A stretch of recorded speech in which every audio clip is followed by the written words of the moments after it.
Detroit, birthplace of Motown and the mass automobile production. But here's what they don't tell you about this city.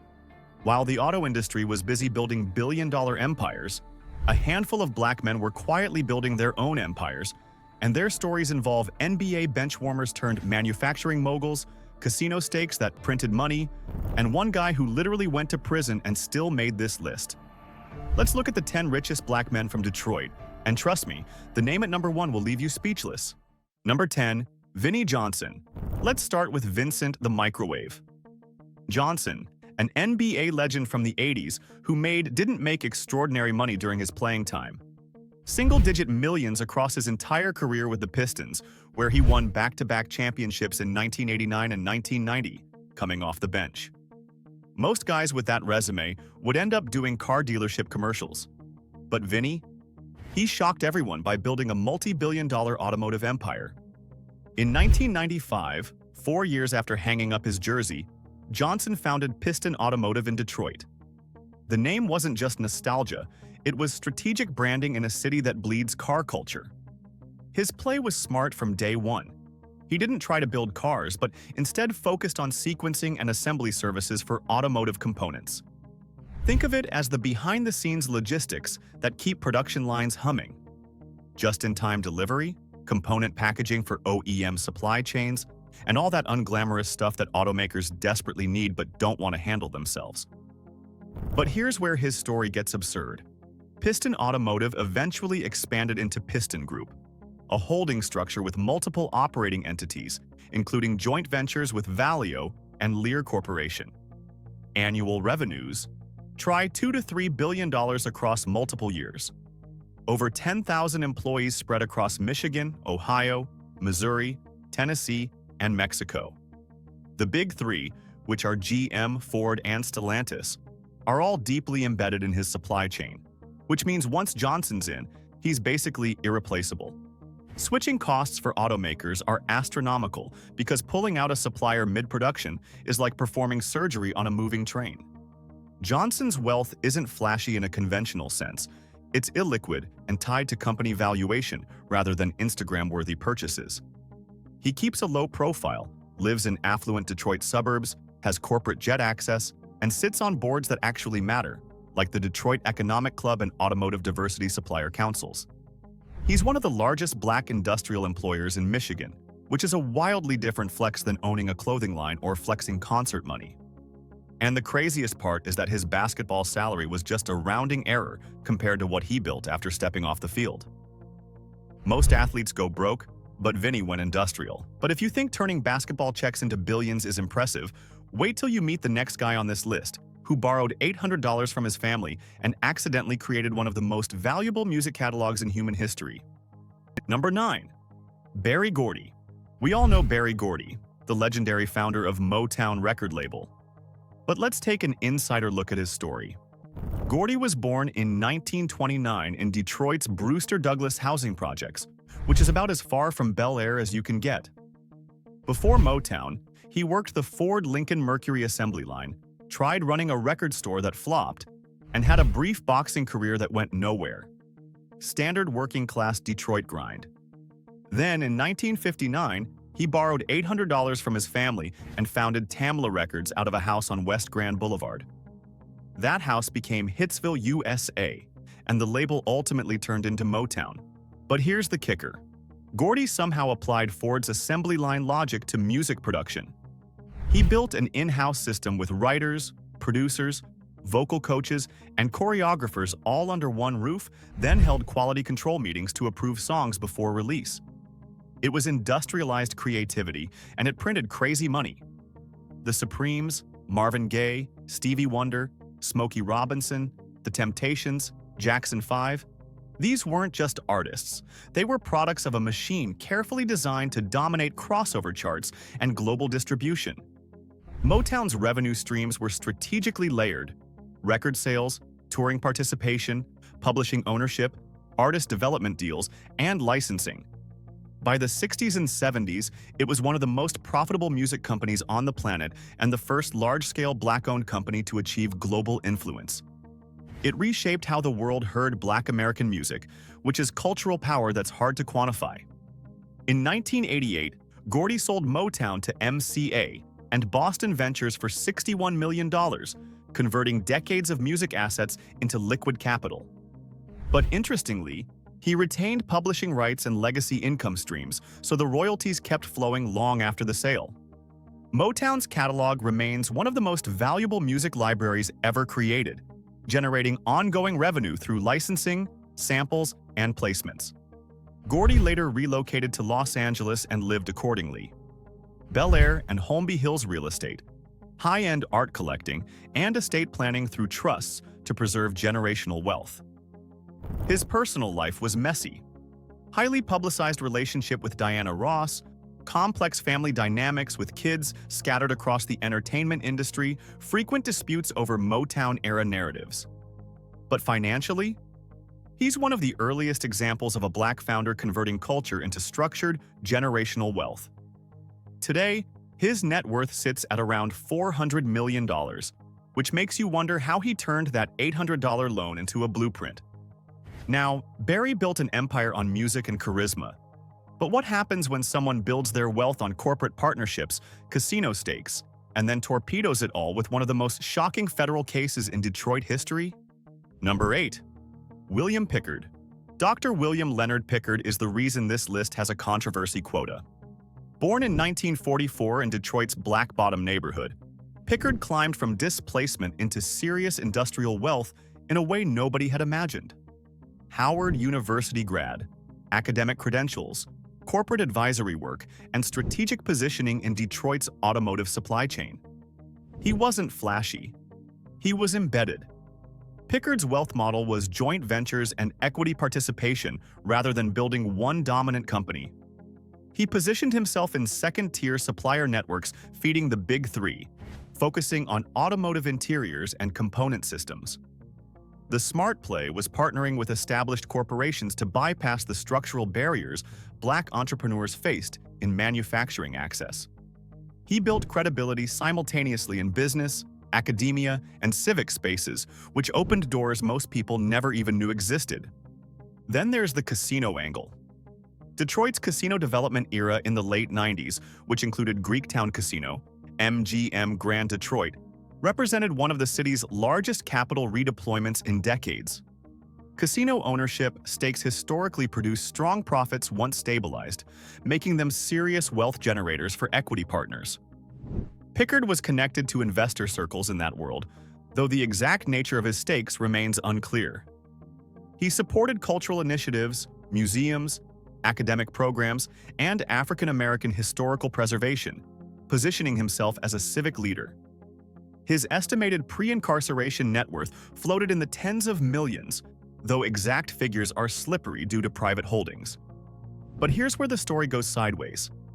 In 2003, Pickard was federally convicted in a large-scale, illegal LSD manufacturing case. He served approximately 2 decades in prison before his release in 2020. That's not a white-collar slap on the wrist. That's serious time. This makes his story different from everyone else on this list. He built industrial wealth in the early fade of his career, and then moved on to creating influence across civic and investment circles.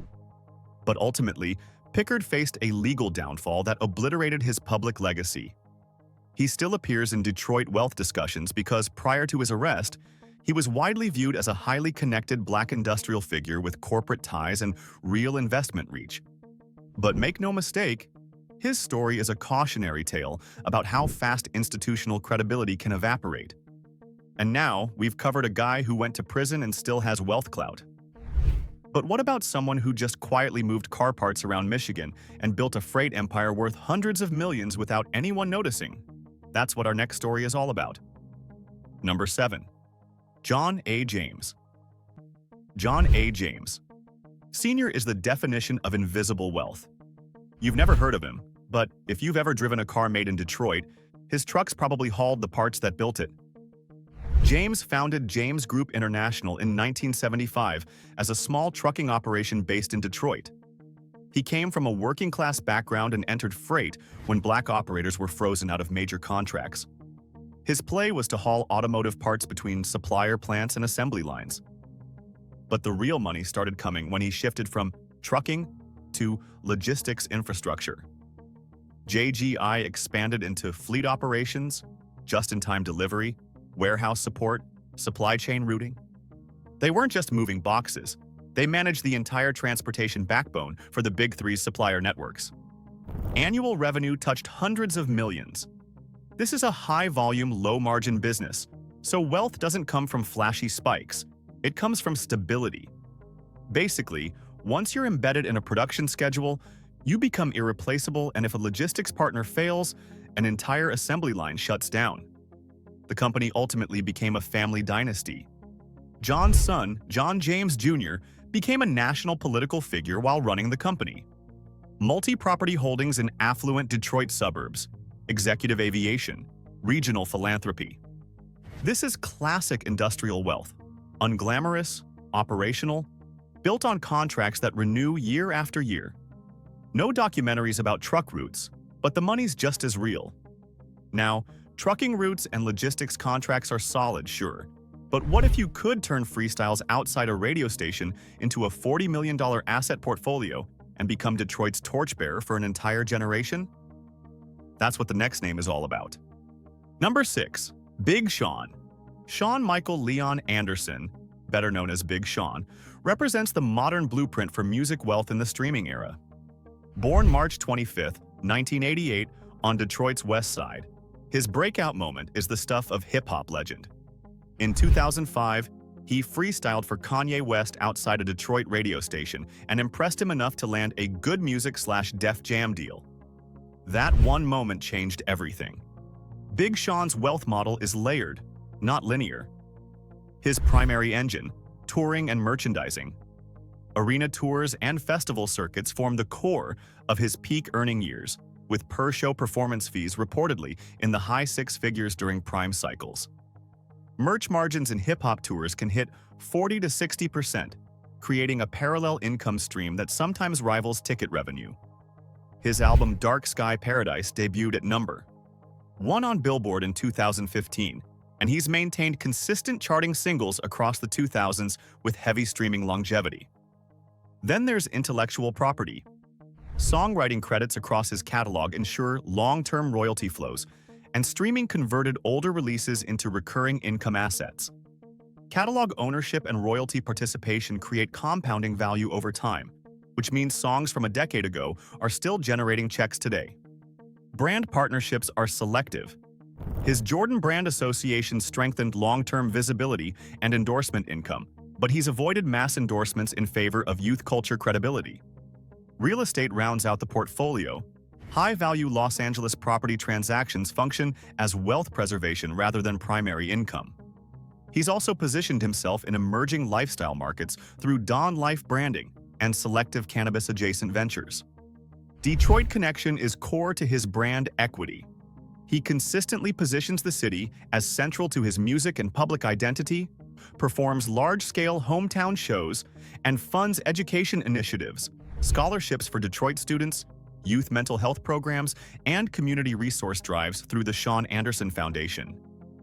That Detroit affiliation isn't cosmetic. It's a strategic brand pillar that strengthens authenticity and feeds long-term fan loyalty.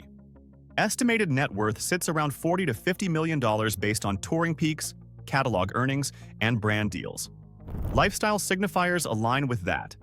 High-end LA residence, luxury vehicle collection, including Rolls-Royce tier cars, courtside NBA presence, and international travel tied to sneaker and fashion culture. And now, we're entering into the top 5 categories, so buckle up and let's dive in. Number 5. Derrick Coleman. Derrick Coleman was the #1 overall pick in the 1990 NBA draft, which sounds like a ticket to generational wealth until you remember this was 1990s money, not today's Supermax contract era. He played for the Nets, 76ers, Hornets, and eventually circled back to the Pistons later in his career. His earnings were substantial by that era's standards, but injuries and inconsistency kept him from reaching the financial stratosphere reserved for franchise superstars. What makes Coleman interesting isn't the basketball, it's what happened after. He represents the grounded post-career athlete path, the guy who didn't chase celebrity ventures or blow his money on bad business deals. Instead, He leaned into Detroit's real estate market when it was basically giving property away. We're talking 2000s and early 2000s Detroit, when you could buy entire blocks for the price of a decent car. Coleman invested in residential property, rental housing, and small commercial developments, banking on long-term appreciation as the city slowly recovered. His income structure post-NBA is classic retired athlete stuff. NBA pension system, benefits that kick in for life, investment returns from holdings made during and after his playing career, and local business interests that stay largely under the radar. He's maintained ties to Detroit through youth mentorship programs, community involvement, and local initiatives, but he's not doing press tours or building flashy brands. Coleman lives in suburban Detroit, keeps a low public profile compared to other former stars, and focuses on family life and community engagement. His wealth path didn't explode, it stabilized. Steady earnings, pension security, and regional investment created a comfortable, sustainable financial foundation without the drama or risk that sinks so many athletes. It's not the sexiest story on this list, but it's probably the most replicable blueprint for anyone coming into sudden money and trying to make it last. Steady real estate plays are smart, sure, but what if you had finance credentials from Merrill Lynch and jumped into Detroit's demolition economy right when the city was tearing down thousands of blighted structures? That's the story we're headed to next. Number 4. Brian McKinney. Brian McKinney is what happens when Wall Street meets bulldozers. Before launching his construction empire, he was an assistant vice president at Merrill Lynch, managing ultra-high net worth client portfolios reportedly exceeding $25 million. That finance background is the secret sauce here. McKinney approached construction not as a tradesman, but as a capital allocator and systems strategist, which is a completely different game. In 2016, he founded Gayanga Co., a certified minority-owned construction engineering firm named after Gaspar Yanga, the 16th century African resistance leader who founded one of the first free black settlements in the Americas. Bold name for a company about to dominate Detroit's demolition pipeline. Gayanga positioned itself at the center of Detroit's blight removal transformation, securing approximately $18.45 million in demolition and site clearance contracts under Detroit's voter-approved Proposal N initiative. Proposal N itself is a hundreds of millions public works pipeline aimed at removing abandoned structures across the city, and McKinney grabbed a serious chunk of it. Here's the wealth mechanic. Demolition in Detroit isn't just about knocking down houses. It's upstream infrastructure work that enables new housing projects, commercial redevelopment, and land banking for future investors. Clearing blighted properties turns unusable land into viable real estate, which means demolition contractors are essentially first movers in gentrification and redevelopment. McKinney's company does eco-demolition, underground utility installation, excavation, land grading, heavy trucking logistics, and infrastructure prep for new builds. That vertical integration lets Gayanga capture multiple revenue layers per project instead of relying on single-task contracts. Public works bids stack into multi-year pipelines worth $20 million plus. Green demolition compliance carries premium pricing margins, estimated between 15% and 25% due to regulatory complexity, and minority business certifications open access to supplier diversity quotas that many cities earmark specifically for minority-owned firms. It's structural opportunity meeting operational excellence. McKinney is also chairman of Journey, a workforce development initiative training Detroit residents in technology and skilled trades, and sits on the Detroit Institute of Arts, Development, and Collections committees. He lives in Palmer Woods, where luxury homes often exceed $2 million, and operates across job sites with a fleet that signals executive-level success. Estimated net worth sits around $20 million plus, with a strong upward trajectory due to recurring contract pipelines. McKinney turned finance credentials and public infrastructure spending into a demolition empire that's literally reshaping Detroit's physical landscape. Modern infrastructure contracts are lucrative, no doubt. But let's rewind a few decades to a time when Detroit's real money was underground, literally running through illegal lottery networks and nightclubs where Motown legends cut their teeth. Number 3. Eddy Wingate Sr. Eddy, Uncle Ed. Wingate Sr. operated in Detroit. Most people don't talk about anymore, the Black Bottom neighborhood in the mid-20th century, when black entrepreneurs were locked out of formal banking systems and had to build wealth through alternative economies. Wingate's primary business? Running one of Detroit's most powerful policy wheel networks, essentially an illegal lottery that moved serious cash through low-income neighborhoods. The numbers economy worked like this. Thousands of daily wagers collected from players, with the house taking an estimated 10 to 15% per cycle. At peak scale, underground gambling operations like Windgate's were believed to move millions annually, with some historical accounts placing yearly cash flow estimates in the 8-figure range during his prime. This wasn't small-time street gambling. It was a sophisticated financial network operating parallel to the legitimate economy. Wingate's second major asset was the 20 Grand Supper Club and Hotel, located at 2100 West Warren Avenue. From the 1950s through the 1970s, the 20 Grand was one of Detroit's most iconic nightlife venues, hosting national touring acts and functioning as a social hub for entertainers, athletes, and local elites. It was also a front-facing legitimate business covering deeper financial activity, which is classic organized crime playbook stuff. But here's where it gets culturally interesting. Wingate invested in early Detroit music financing through involvement in Rick-Tick Records and Golden World Records in the 1960s. These labels were major Motown competitors before Gordy acquired them in 1968. The sale reportedly included recording studios, artist contracts, and catalog assets, with transaction figures commonly cited near $1 million, a substantial sum for a black-owned music enterprise in the 1960s. Wingate's operations employed large numbers of local residents as bet collectors, club staff, hospitality workers, and security. In an era of limited employment access, the underground economy often served as an alternative financial system in black communities, which gives his legacy this weird duality. He was technically a criminal, but he was also circulating money into music, nightlife, and community employment in ways that indirectly helped shape Detroit's cultural economy before Motown went mainstream. He had reported ties to organized crime figures, was subject to FBI surveillance and wiretap investigations, and eventually relocated to Florida in 1977 after heightened federal scrutiny. Peak-era lifestyle included Cadillac limousines, high-end clothing, jewelry, and elite social positioning within Detroit's underground elite.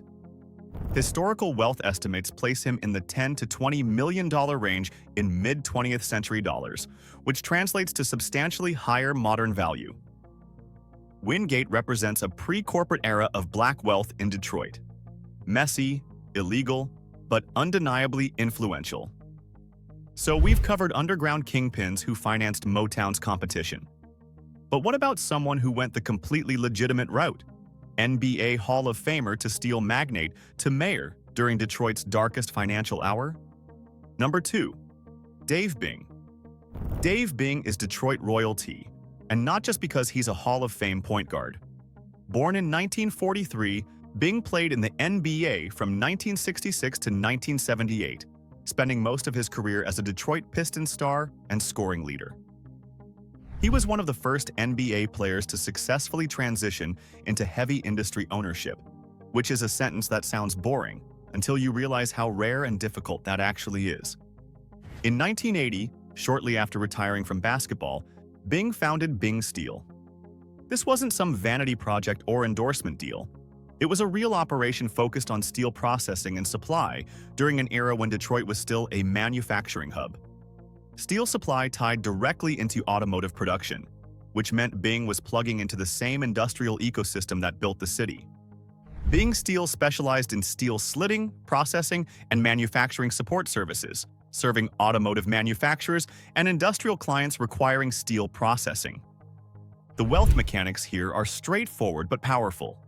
Long-term supply agreements and steel processing contracts tied to production schedules create stable, recurring revenue. It's low visibility, high stability. The kind of industrial wealth that doesn't make headlines but generates serious cash flow year after year. Bing Steel grew into a respected supplier across Detroit's manufacturing sector, employing local residents and staying economically invested in the city long after his playing career ended. Then in 2009, Bing got elected mayor of Detroit and served during one of the most difficult financial periods in city history. We're talking pre-bankruptcy crisis years when Detroit was functionally insolvent and teetering on the edge of total collapse. His mayoral tenure placed him at the center of Detroit's financial restructuring era, navigating brutal budget cuts, city service reductions, and political chaos that would have broken most people. Bing's Detroit legacy is massive. He built a company that employed Detroit residents, stayed economically invested in the city when most people were fleeing, and became a civic leader during a historic turning point. His lifestyle profile includes upper-tier suburban Detroit residence, classic car collecting, and long-standing presence in business and civic leadership circles. He's not billionaire tier, but his combination of athletic excellence, industrial entrepreneurship, and political leadership during crisis makes him one of the city's most important sports-to-business success stories. Bing didn't just make money in Detroit, he helped hold the city together when it was falling apart. Steel contracts and mayoral leadership are impressive, but they don't touch billionaire status.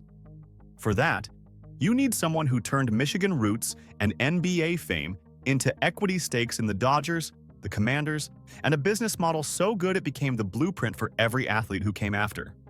Number 1. Magic Johnson. And here we are, the crown jewel.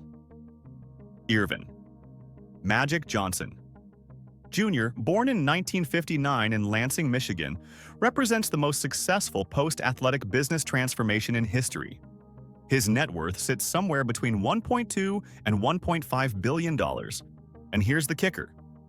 Almost none of it came from basketball salary or endorsements. Magic didn't get rich playing basketball. He got rich buying things. Magic's wealth system is equity first.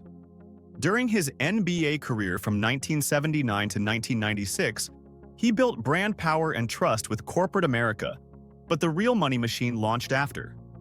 In the 1990s, Magic Johnson Enterprises started investing in underserved urban markets, movie theaters, Starbucks franchise partnerships, retail centers in minority neighborhoods.